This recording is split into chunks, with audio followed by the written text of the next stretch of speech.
trying to break down events into a sequence of moves, mental moves you do, so that when needed, the automaticity clicks in and you find yourself quite comfortable managing those situations in a very different way.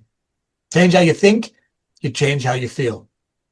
And then you change how you do. And then you change how you do. Wonderful.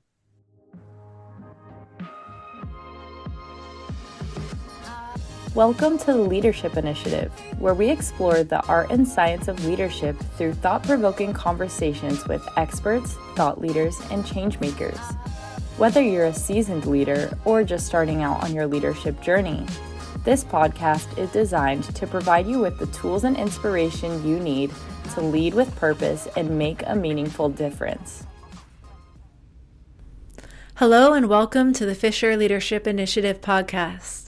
I am Jen Knox Shanahan, and I am here today with Dr. Julian Barling and Dr. Simon A. Rego, co-authors of the Cognitive Behavioral Therapy Workbook for Leaders. Simon, Julian, welcome. Thank you for being here.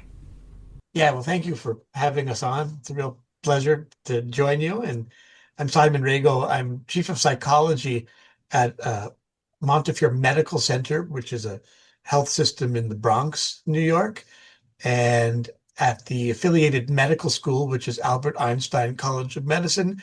I'm a professor of psychiatry and behavioral sciences. I've been here at Montefiore. I arrived in 2003, so we're getting on 22 years now at Montefiore. So that's my background. Hi, I'm Julian Barling. Thanks for having us on, Jen. As you may hear from the accent, I was originally from South Africa. I came to Canada in 1984. I joined the psychology department at Queen's University in Kingston, Ontario. I was a member of the psychology department for 10 years and then transitioned smoothly to the business school. And I've now been here for 31 years, so it's 41 years in Canada and at Queen's University. And my interests have always straddled two areas, so organizations and well-being. And I'm fascinated and involved both in teaching, research, practice, in leadership and well-being. And if I can just say, if I can introduce the two of us, Simon and I actually got together in the early 1990s. Simon was an undergrad student in an experimental methods course I taught in the psychology department, and here we are. Thank you. Thank you for those introductions. And I'm really excited to dive in a little bit to know a little bit more about the book that you all co-wrote. So your book, The Cognitive Behavioral Therapy Workbook for Leaders. What compelled you all to connect and write this book?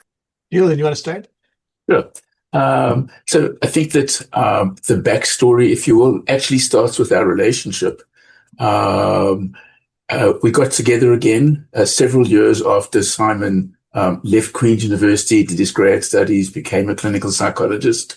And it born out of an interest in that we were both experiencing leaders who experienced mental health issues and almost had nowhere to go, partially because of a lack of resources and partially because of self-imposed stigma, that they just felt that they shouldn't reveal that they had problems. And we discussed and we discussed and we discussed. And the result is the book that comes out in January. Yeah, and what I'd added, which I didn't say in my introduction, is by training, I'm, as Julian said, a clinical psychologist. And within clinical psychology, my expertise is in a particular type of evidence-based psychotherapy, which is the title of the book, Cognitive Behavioral Therapy.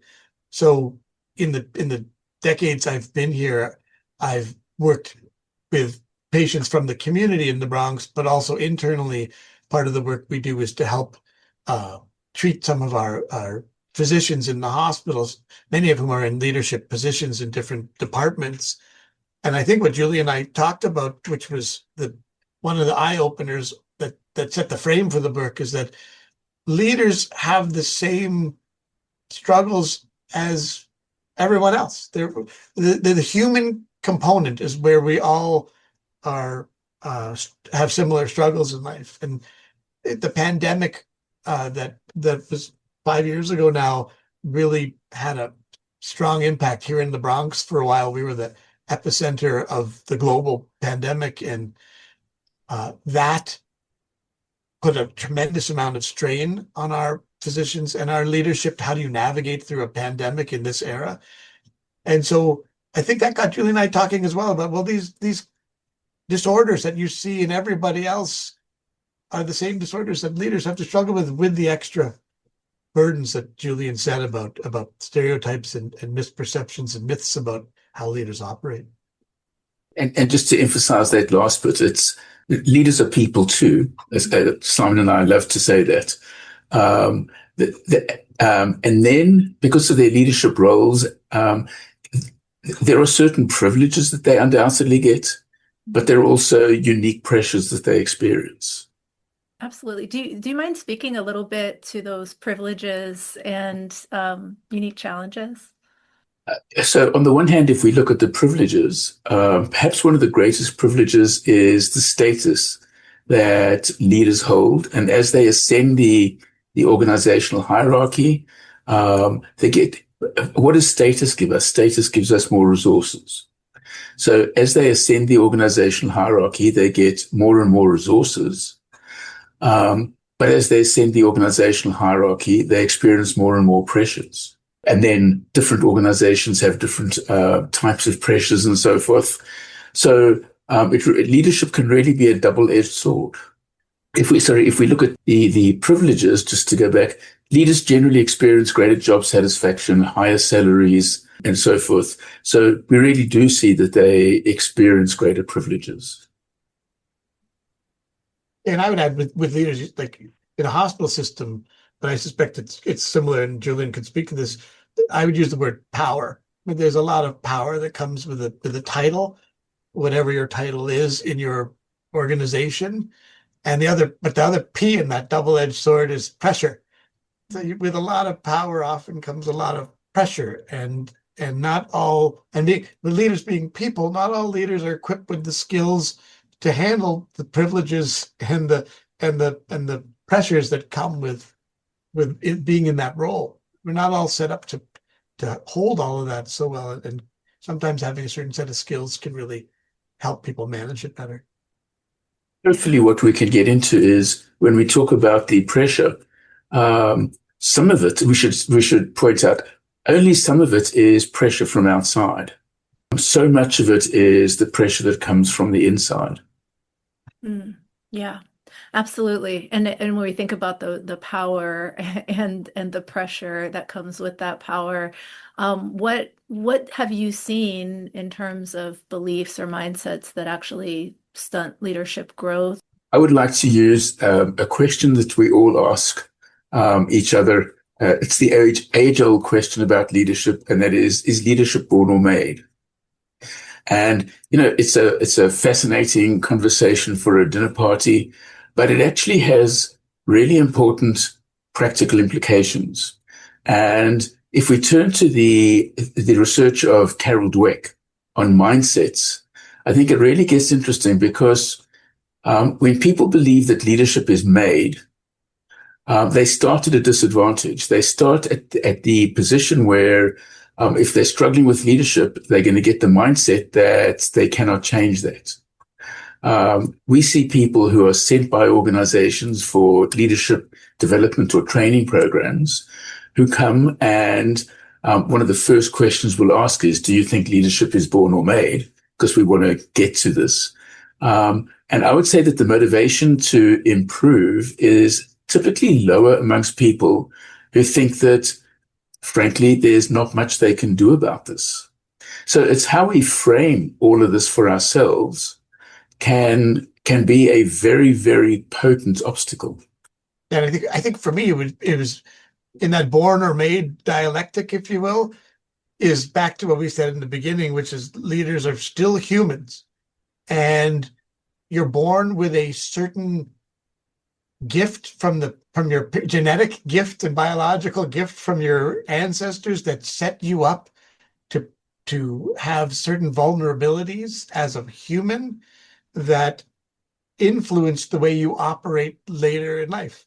And that can create challenges for certain individuals in terms of how they process stressful situations. So some of it can be the thoughts that leaders develop if you're more anxious in certain stressful situations. What gets in the way often, as Julian said, is it's not always the context, but it's the way the individual processes that context. So if leaders have, for example, high demands on themselves or high standards for the world around them and put those expectations on themselves, I have to be successful at everything I do or else I'm a failure. If someone complains about my work, it means I'm not doing a good job. I cannot delegate because the only way it gets done right is if I do it myself. We develop these beliefs that if we codify them and then treat them as facts, ultimately end up generating a lot of the struggles that we have as people trying to operate in a world that's imperfect around us. If I can give a practical example of that, many, many, many years ago, a colleague and I were doing feedback sessions with leaders. And obviously we had 360-degree data beforehand and so forth, and we went over it. And my colleague considered himself lucky because he was going to give feedback to the person that we thought had the best leadership profile. And when she got the data, she was devastated. She was absolutely devastated because what she got back to her was a failure, even though she was, from our perspective, doing the best in the group. And that's really important because then the question is, where do you start? If we were to call it externally, try and work with her in terms of improving her leadership, we'd start in one place. But from her perspective, she was doing so badly, she would want to try and start in another place, or even think that the self-thoughts would be, I'm a failure, I cannot do this, etc. So those self-thoughts can typically be perhaps more powerful than, call it, objective reality. Mm-hmm.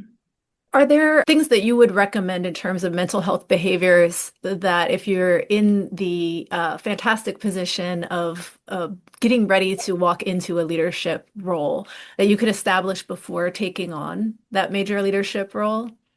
There is such a fulsome body of leadership research. But the question that we get asked so often is, what do I do my first day on the job as a leader? And I don't know if there's anything on that. Right? So if somebody is approaching that, what do they do? And a comment that we make in the book is that we're always retroactive. We always wait for problems to emerge, and then we start to deal with them. But many of the strategies and tools that are discussed in the book, for example, changing your thought patterns, don't have to be used only when you confront a problem. You can actually use this in a very proactive, preventive way. And the analogy we use is we often spend a lot more time caring for our motor cars than we do caring for ourselves. We send our cars in for a checkup and a tune-up every 3 months or whatever, but we just don't do that for ourselves. And I think that if we could focus on those proactive exercises that we could do, I think we could, if you're a leader and you're facing it's the first time you're going to a board meeting, if you have those strategies whereby you analyze your thoughts and you analyze the veracity of your thoughts, and you can help them be more real, you can walk in feeling different and therefore doing different. You sound like a cognitive behavioral psychologist. I would have said something very similar, which is if you wait till day one, I'm not sure that anything in that moment can be so helpful. You can develop experience and the guides on how to start a meeting and the practical tools, but the internal tools, as Julian said, the beauty of them is that they're situational as far as I'm concerned. Once you learn how to be aware of what your emotions are and what they're telling you and what your mind is generating, and have then a repertoire of tools to manage that in ways that create behavioral outcomes that you're more satisfied with, more confident in, you're never too early career or never too young to pick up that skill set. And I happen to think it works worst when you need it the most. So if you wait till that first meeting when you're standing in front of the board and then say, now I got to do something without having practiced and rehearsed, I wouldn't peg your odds of success of mastering those inner skills as so likely. But if you put in the time and develop these skills ahead of time, when you're not in the fire, so to speak, then when you need them, they're ready. Almost like you think about like martial arts, right? You go and you learn the different kata and the different routines to develop the flow so that, heaven forbid, if you ever need it in a situation of self-defense, it becomes automatic. Okay? That's what we're trying to do with CBT. We're trying to break down events into a sequence of moves, mental moves you do, so that when needed, the automaticity clicks in and you find yourself quite comfortable managing those situations in a very different way. Change how you think, you change how you feel. And then you change how you do. And then you change how you do. Wonderful. And an analogy that I think we can learn in the business world comes from the sports arena. Just take professional golfers. The elite golfers, by the time they step up to hit their first shot, have played the course a couple of times in their minds. But we tend not to encourage business leaders to do the same thing going into a particularly pressure meeting. If we could do that, I think we would help leaders immensely. But as Simon says, we tend to wait too long. Right. I am curious about those who have already established some maybe long-standing or well-ingrained habits that are not serving them.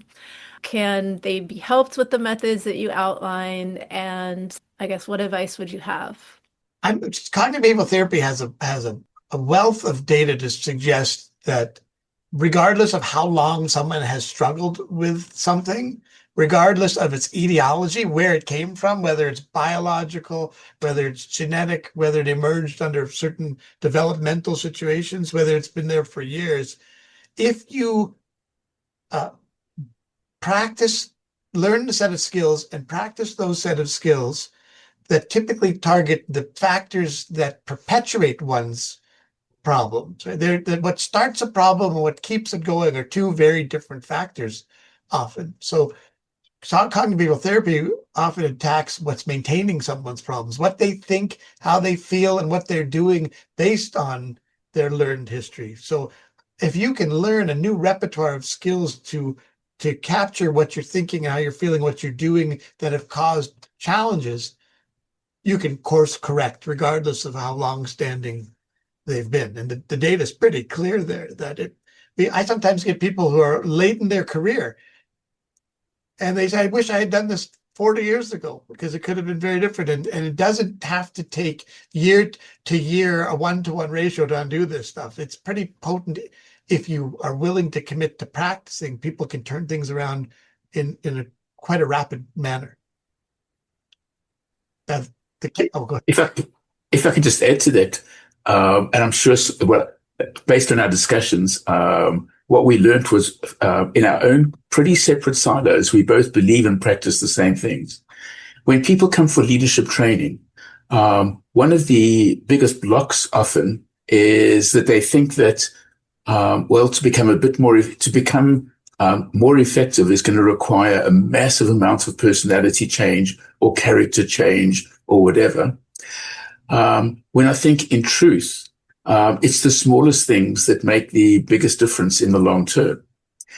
And it certainly takes a while for people to be open enough to listen to that. And then after that, to be willing to go out and practice it and maintain it. And then the moment comes when they realize, I can do this.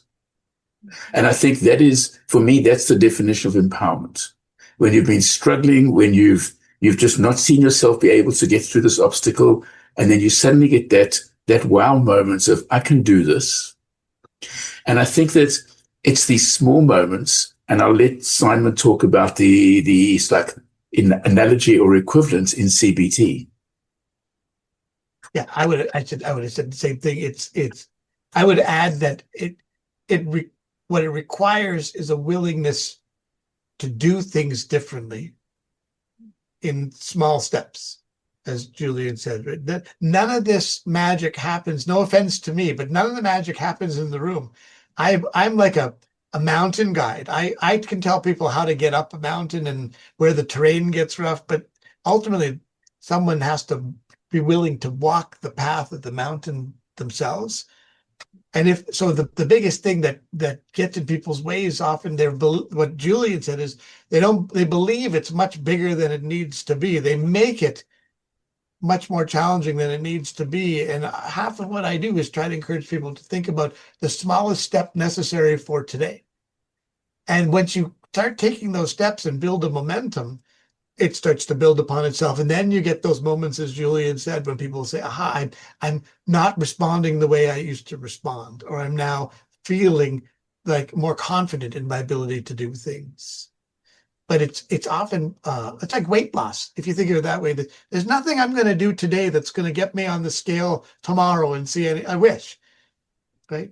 But if my long-term goal is to be at a different weight, I invest in micro behaviors today. I make choices today, often difficult ones, against my instinct, against long-standing patterns that get the scale moving in the way I want it to go.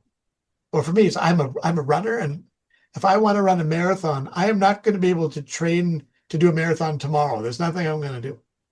But if I give myself 6 months, and I know I have the right trainer to say these are the tools you need to build up to get to finishing a marathon, I can do that. That's incredibly encouraging, and I love the emphasis on these incremental steps. It seems as though you're also speaking to, any resistance folks might have around not feeling like it would be their authentic selves because they're so used to doing something a certain way. I am curious about purpose, and what is the interplay between purpose-driven leadership and CBT? So this in our book we talk about CBT, and we also mention what I think of as adjacent evidence-based psychological therapies. Two of the big ones that are commonly practiced by evidence-based psychologists these days are called DBT, dialectical behavior therapy, and then another one called ACT, or acceptance and commitment therapy. And ACT in particular has a strong emphasis on values. And when you say purpose, I kind of think of it as a synonym for values.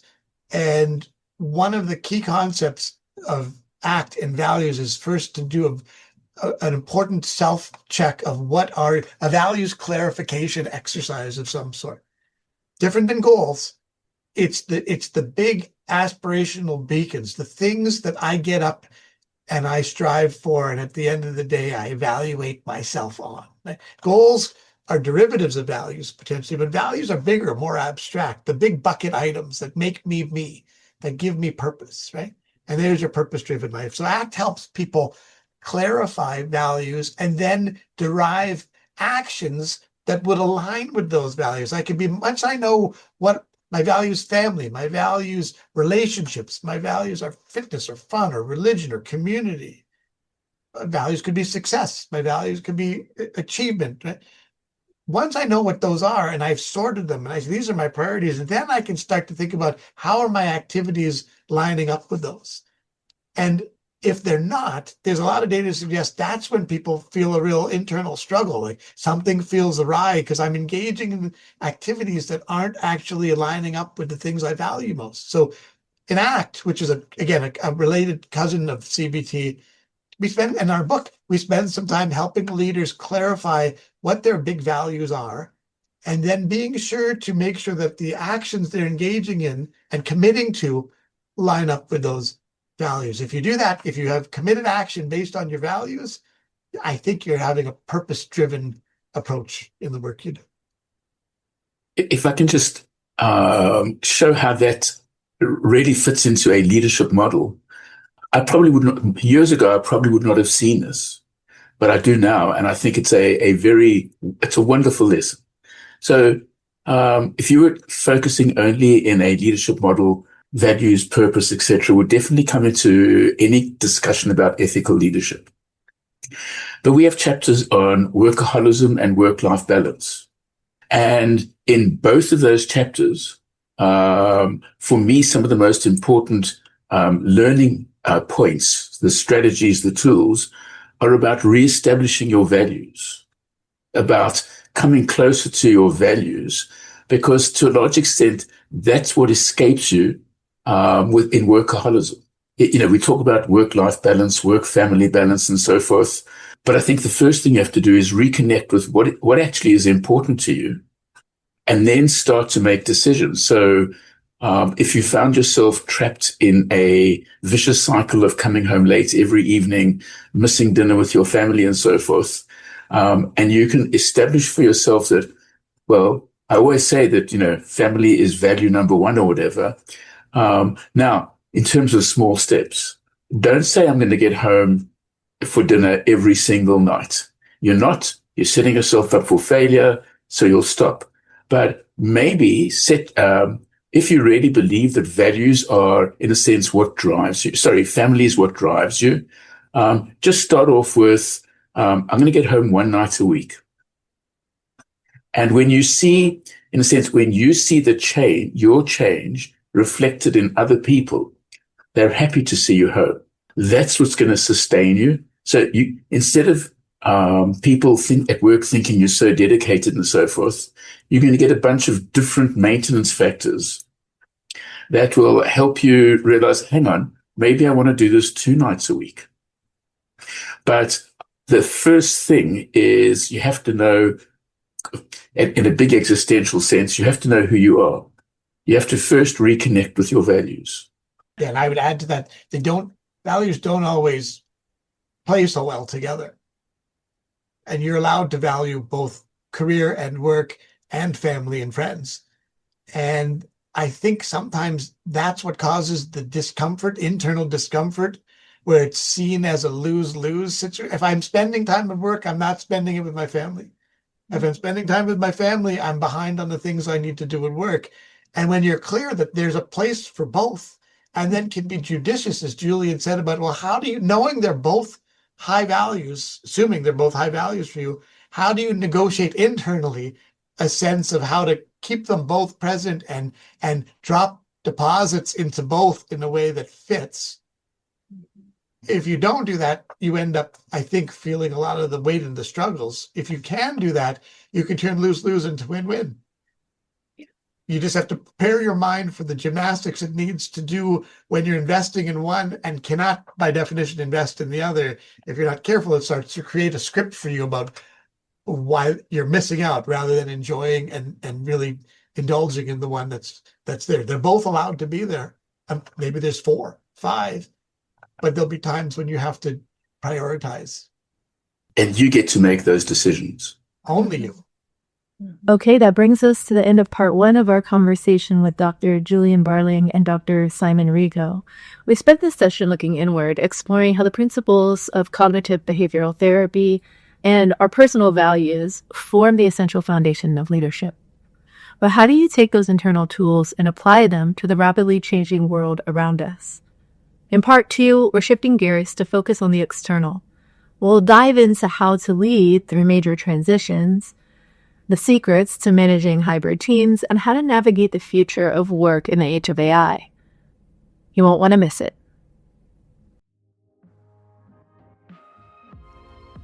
Thanks again for listening.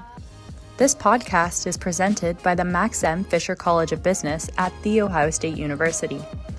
For more episodes, find us on Apple, Google, or podcast.osu.edu/leadership initiative.